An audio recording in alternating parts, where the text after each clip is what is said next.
Today's hearing comes at a crucial moment in this committee's investigation into the Biden administration's catastrophic withdrawal from Afghanistan. For months after President Biden announced the withdrawal, his senior military advisors and his own intelligence community repeatedly issued dire warnings about the damage this would create. At the same time, I, along with other Republican and Democrat members of Congress, urged President Biden to uphold the conditions of the Doha Agreement.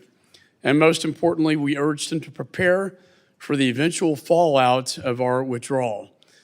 He ignored us and all, including his own State Department personnel, who issued a dissent cable in July warning of the dire situation on the ground.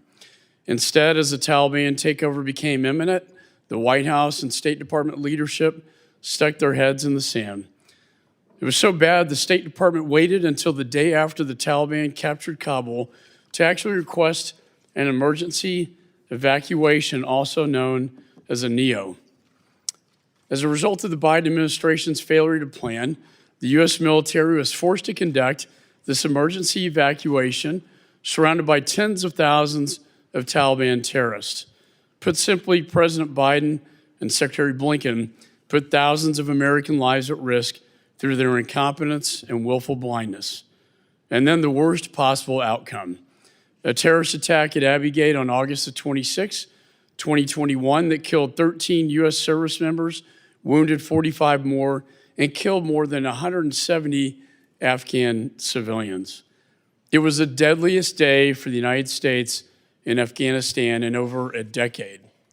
And today, we have some of the family members of the service members killed at Abbey Gate in the audience. They're here because they want accountability for their children's deaths. I'm going to get them the answers they deserve. I anticipate my colleagues on the other side of the aisle will attempt to spin this disaster as all being President Trump's fault. They will claim the Doha Agreement forced President Biden to withdraw and that he had no choice. But this is false. To that end, I want to remind everyone of two critical facts. First, the Doha Agreement was conditions-based. Conditions our witnesses here today negotiated.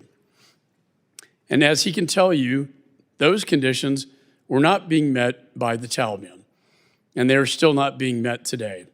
The Taliban is allowing terrorists like al-Qaeda to flourish in Afghanistan. And the truth is that President Biden wanted to withdraw from the Doha Agreement. And if he wanted to, he could have. He did just that with many of President Trump's other agreements, like Remain in Mexico. Second, President Biden himself said that even if the Doha Agreement had never been signed, he would still have withdrawn all U.S. troops from Afghanistan exactly the way that he did. When asked by George Stephanopoulos, quote, he said, would you have withdrawn troops like this even if President Trump had not made that deal with the Taliban? President Biden replied, quote, I would have tried to figure out how to withdraw those troops, yes.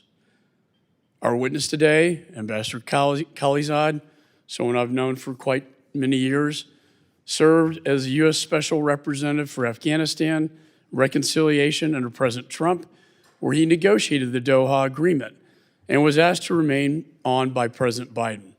In November 2023, Ambassador Khalilzad appeared before the committee for a nearly 12-hour closed-door transcribed interview, and voluntarily, I might add, and we thank you for that.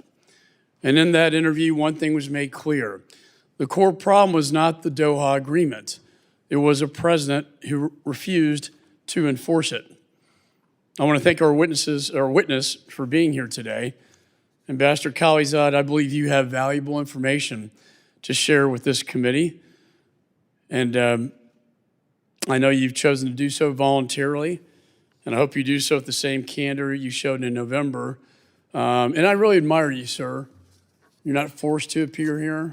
We could have done that.